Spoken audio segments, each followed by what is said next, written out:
है वो कलमकार इंटरनेशनल की जानिब से पेश किया जा रहा है।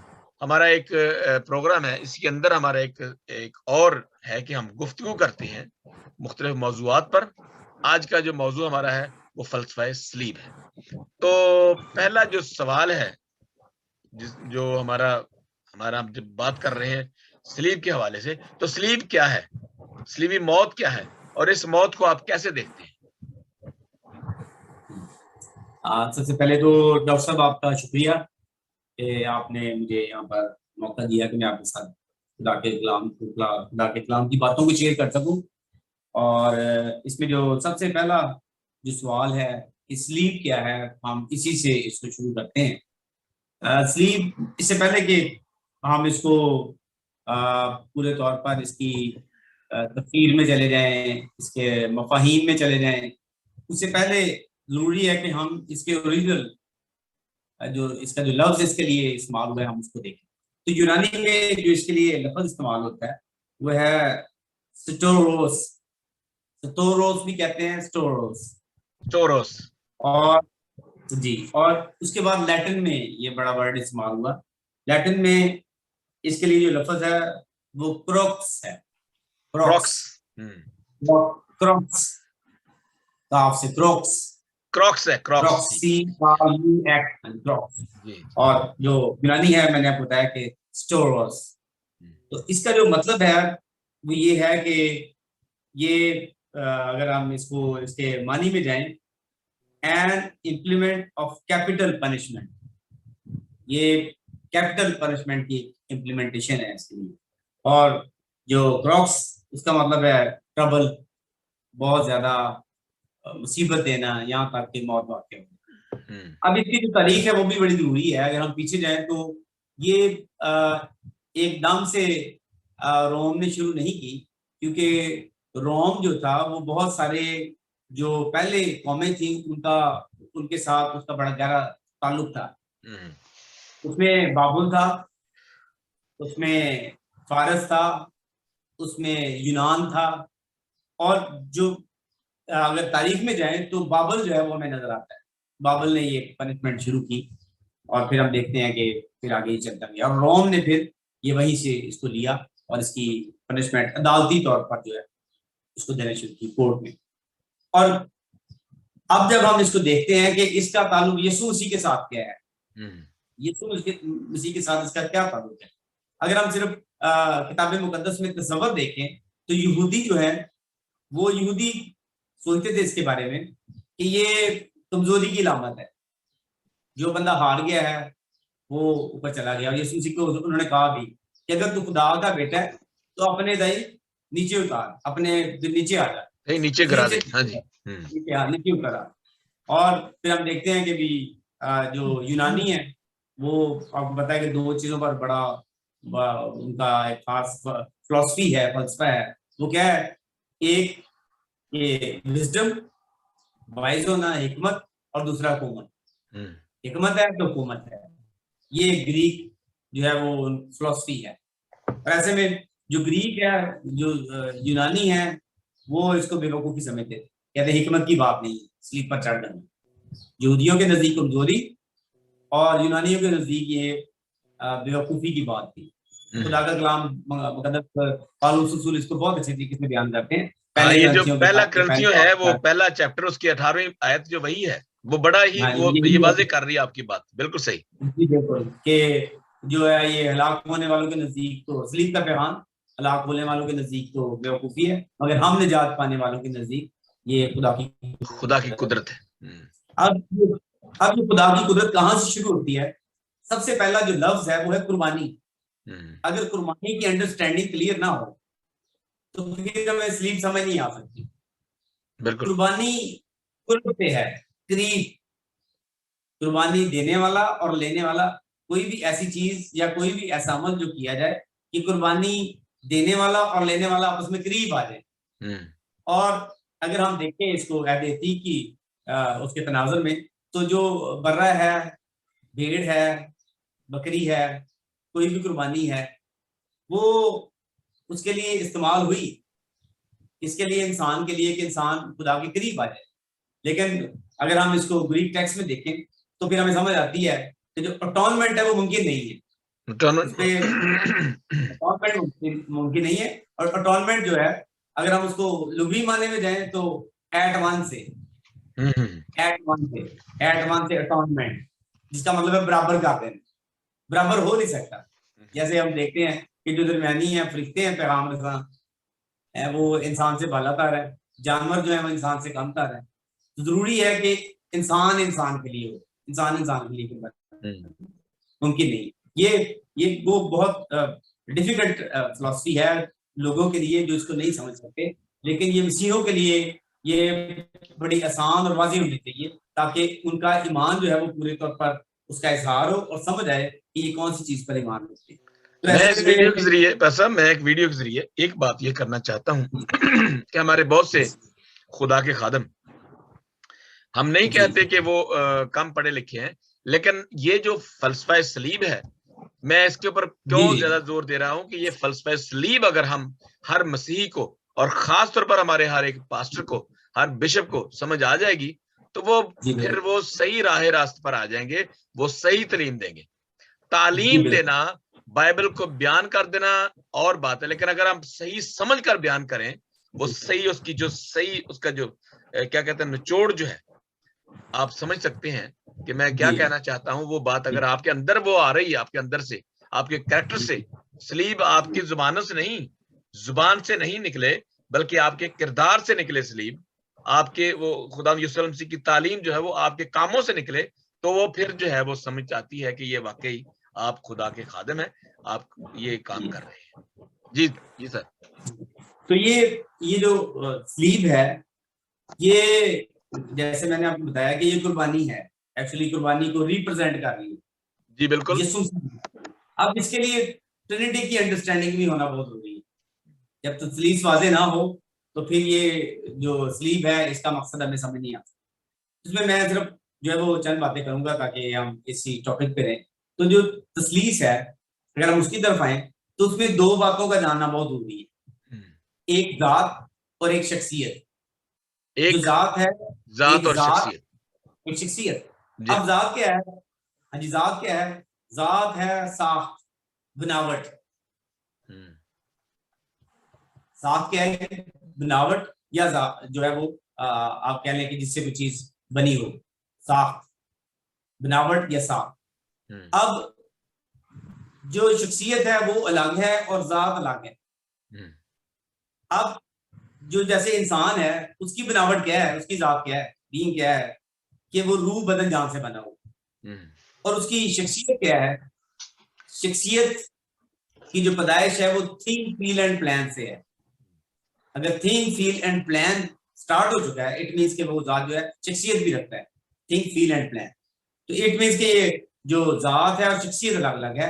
इसी तरह जब हम खुदा की तरफ आते हैं तो खुदा की जात को तो हम नहीं जान सकते कि वो कैसी है, उसकी अंडरस्टैंडिंग है, उसमें आपसे जी शौरी की हालत और जी अकल से वो बहुत बाहर है, हम वहां तक पहुंच सकते। वो कैसी जात है हमें नहीं पता, लेकिन वो जात है।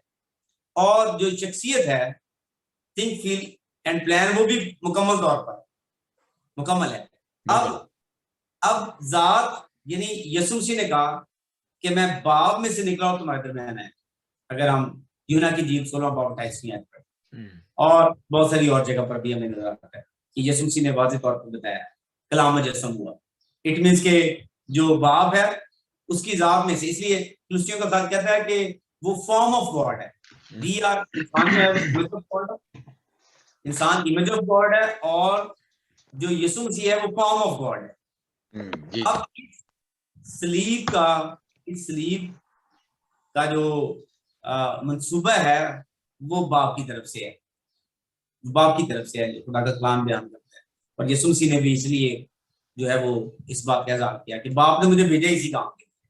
अब 16वें बाप की हम बात करते हैं मत्ती की जील में, तो 16वें बाप में मुकद्दस पतरस मना करते हैं कि खुदा ना करे कि खुदावन तू मसलूब हो, यरूशलेम जाए। और वहीं पर यीशु मसीह ने उसको एक बात कही मुकद्दस पतरस को। क्या कहा उसने कहा दो बातें हैं कि खुदा की बातें ज्यादा जरूरी है या इंसान की बातें। जो सलीब है ये खुदा की बात है, मसलूकियत खुदा की बात। अगर ये मसलूकियत यीशु मसीह की समझ आएगी तो फिर हम अपनी स्लीब उठा सकते हैं, अगर ये समझ नहीं आएगी तो फिर हम अपनी स्लीब भी नहीं उठा सकते, ये मुमकिन नहीं। तो यीशु मसीह की जो स्लीब है उसमें यीशु मसीह ने वाज़ेह तौर पर इसको बयान कर दिया अपनी जमीनी खिदमत में कि किस तौर से ये स्लीब है, ये मुझे उठानी है। इब्ने आदम जो है वो खोए हुए को ढूंढने और निजात देने हैं। इब्ने आदम ने रैंसम में, फिदिये में अपनी जान दे दी। अब ये क्रॉस, अब जो अहम सवाल जिस पे आगे ये रुकती है स्लीब, वो ये है कि यीशु मसीह ने ये आम जो सोचा, जनरली बात करने लगे, आम सोचा कि ये कैसे मुमकिन है कि एक जो है शख्सियत पूरी या एक जो जात है इलाही तौर पर, ठीक है, वो एक कुर्बानी दे और सारे लोग बच जाए। सबसे बड़ा जो एक ईमानी बात है, जो अकीदे की बात है, वो यही कि कैसे मुमकिन है कि एक शख्स कुर्बान हो सारे जहान के लिए। इल्मुल अदवारियात डिस्पेंसेशनिज्म में जाएं तो फिर ये हमें नजर आता है कि सारे जमाने हैं और उसमें वो जमानों को भी देखें, जहान को देखें, ये पूरा, और फिर एक शख्स ने कुर्बानी देकर या वो सबको बचा लिया। ये फिलॉसफी आकर यहाँ पर आकर बहुत सारी जगह पर जो है वो अजहान जो है वो मुख्तलिफ रात में चलता है।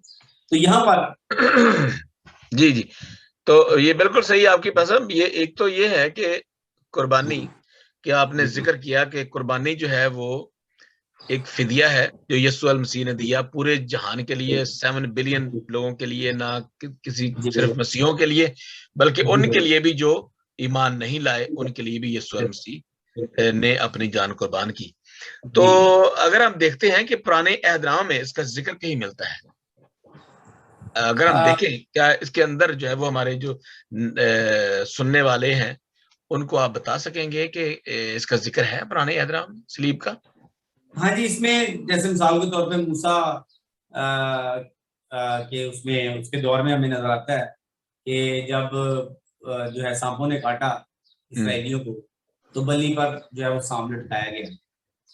तो वो वहां पर जो उसका अगर हम उसको उस टेक्स्ट में जाकर देखें तो उससे मुराद ये है कि जब तक जो है वो इंसानी तौर पर या जिस्मानी तौर पर कोई चीज ना हो, लटकाई ना जाए, उस वक्त तक जो है रिजल्ट नहीं आ सकता।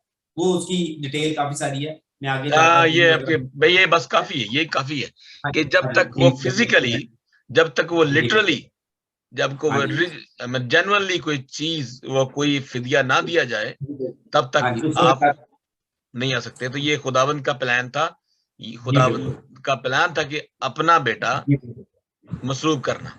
बिल्कुल सही बात है, बिल्कुल सही। जब जलाली हालत में यीशु मसीह आए, ये 17 चैप्टर में, मैथ्यू के 16वें चैप्टर में यही स्लीप की बात है। उसके फौरन बाद ही एक जलाली हमें सूरत नजर आती है, पहाड़ पर गए जब मुकद्दस याकूब, यूहन्ना और पतरस उनके साथ थे, तो वहां पर मूसा और एलिया ही उनके साथ जो उनके साथ जो जाहिर होती है उनके तजल्ली, उसका फिर जिक्र करते हैं। अगर आप पढ़ें तो वहां पर फिर उन्होंने इसका जिक्र किया है, क्योंकि लिखा हुआ है कि ये तो जो है ये इनमें जब तक कि ये मुझे ये खुदा की बादशाही में देखना ले, ये मौत का मजा नहीं चलेगी।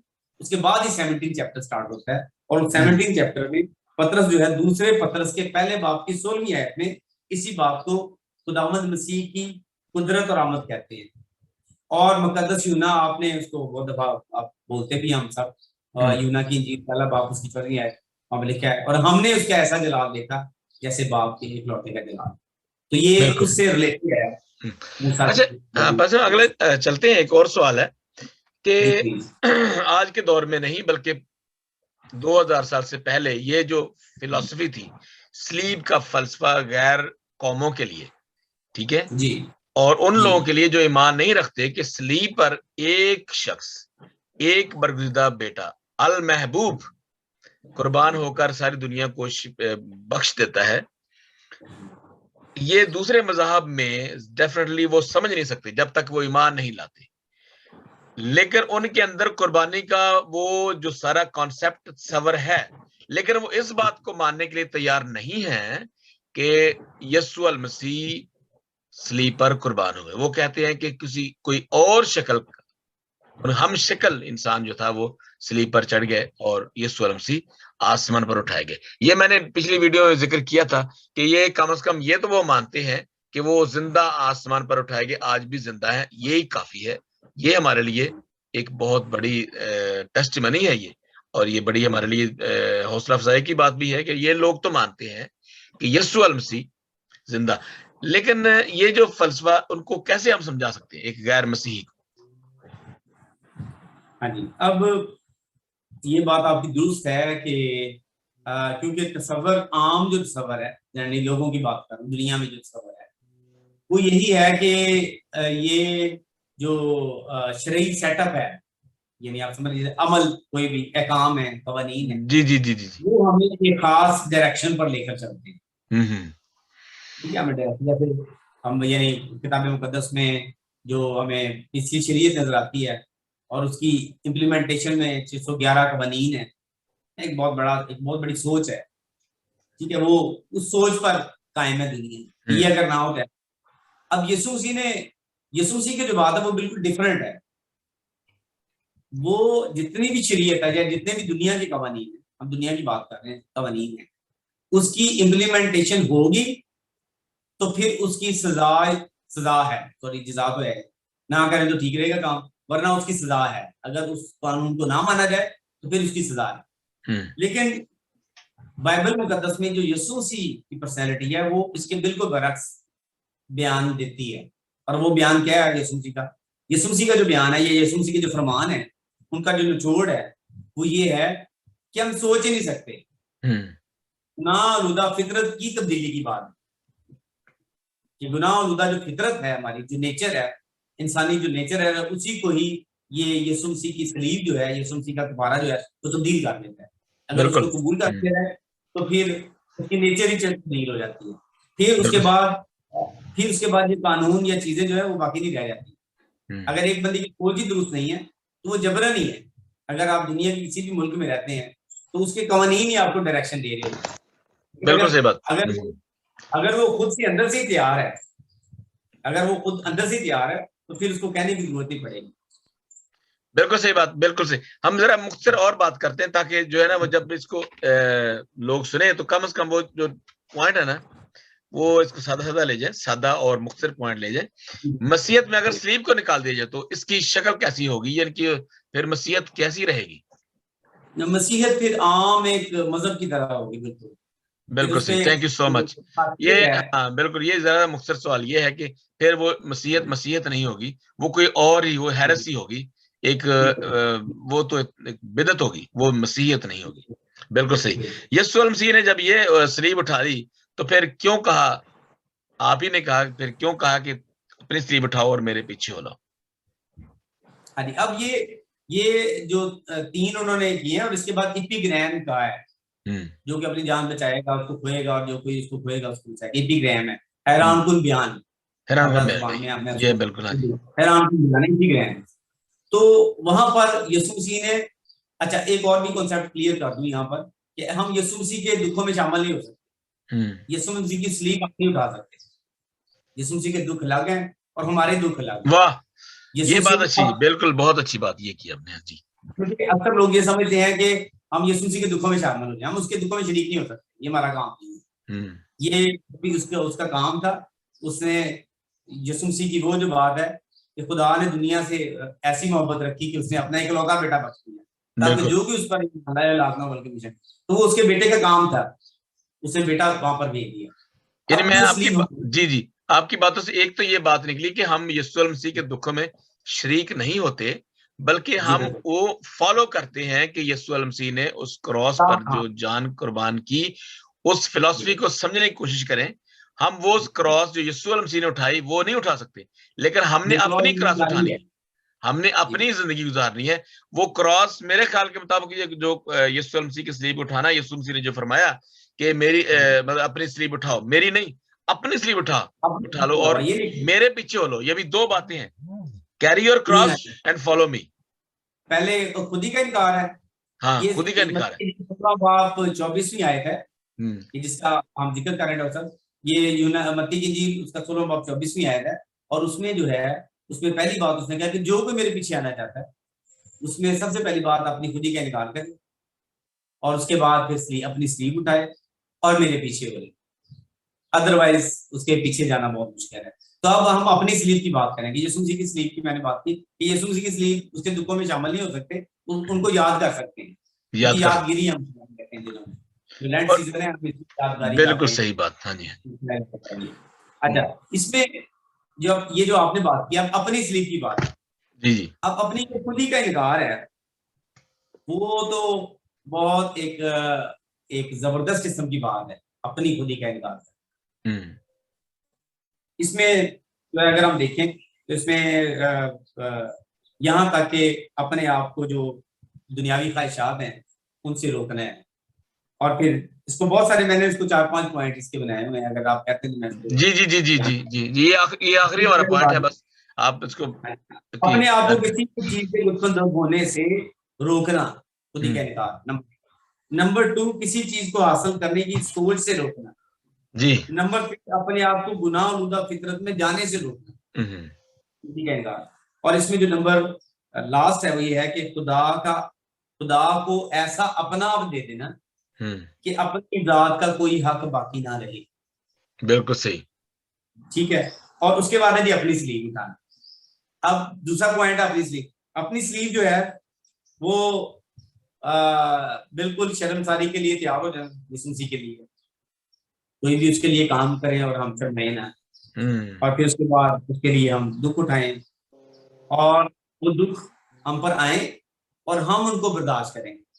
और भी इसमें बहुत सारी बातें हैं, यानी इसमें सादा बात यही है कि वो जो दुख हमारे लिए हैं सारे जो हम पर आ जाते हैं, हम उनको उठाएं, यही अपनी स्लीव उठाकर, और खुदा के साथ वफादार है, यीशु मसीह के साथ, बाप के साथ वफादार है, खुदा बाप के साथ और यीशु मसीह के साथ और रूहुल कुद्स के साथ वफादार है, और दुखों में से होकर गुजरते रहे। दुख अगर आ भी जाए तो हम उसके ताबे पर मान रहे हैं। ये स्लीव उठाना है, सादा अल्फाज में मैंने इसको बता दिया। बस मेरी तीसरी बात है, मेरे पीछे हो लेना, मेरे ये पीछे एक बात मैं ऐड करना चाहता हूँ शायद, यानी यीशु मसीह को खुदा ने स्लीब पर क्यों चढ़ाया, या खुदावंद ने अपने बेटे को इतनी बड़ी सजा क्यों दी, वो गैप जो मरूसी गुनाह, यानी जिसे हम कहते हैं कि एडम ने जो डिसोबे किया, नाफरमानी की, उसकी सजा को उसकी वजह से, उस नाफरमानी की वजह से गैप जब पैदा हुआ, उसको फिल करने के लिए एक बहुत बड़ी कुर्बानी देने की जरूरत थी। इसको हम सादा जुबान में यही कहते हैं। बिल्कुल आप मेरे इस बात से इत्तेफाक करेंगे, ये अक्सर हम सब लोग जानते हैं इस बात को। असल में हमारा जो मकसद ये बयान करने का ये है, जैसे आपने कहा कि हम लोग ये कहते हैं कि अपना उनको दुरुस्त करना है कि अपनी स्लीब उठाओ, अपने खुदा यीशु मसीह के हम दुखों में शरीक हैं। शरीक होना से ज्यादा बेहतर है हम यीशु मसीह की उस कुर्बानी को याद करें और फॉलो करें। और उसकी वजह ये है कि ये जो भी आपने बात की है, इसका जो हासिल कलाम है ये है कि खुदा हमें अबदियत पे लेके जाना चाहता है। जी जी जी, खुदा हमें अबदियत पे लेके जाना चाहता है। हम इस जिंदगी से गुजरकर, खुदा ये चाहता है कि मैं इनको अबदियत में ले जाऊं, हमेशा की जिंदगी में। मैंने आपको पहले भी एक दफा जिक्र किया था कि ख्वाहिश जो है, ख्वाहिश नामुकम्मल होने का इज़हार है। ये 6 आदत है ना इंसान का, बिल्कुल बिल्कुल, एक जो है वो नामुकम्मल हालत का आदत है, इंसान का आदत।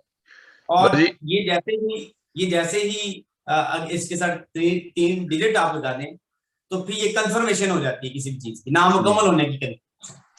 और इसी तरह सैमन जो है कामलियत का कामलियत की तौसीक है, कामलियत की परफेक्शन। और इसी उसमें इसको सूरत हाल में अगर हम देखें तो खुदा चाहता है कि वो हमें 6 अदद से निकाल के साथ में ले जाए, इसलिए उसने अपना बेटा भेज दिया ताकि हम अबदियत में चले। जी थैंक यू सो मच सिपा साहब। आज हमारे साथ पादरी फहीम ईसा साहब हमारे कलमकार इंटरनेशनल के प्लेटफॉर्म पर मौजूद थे, फन और शख्सियत।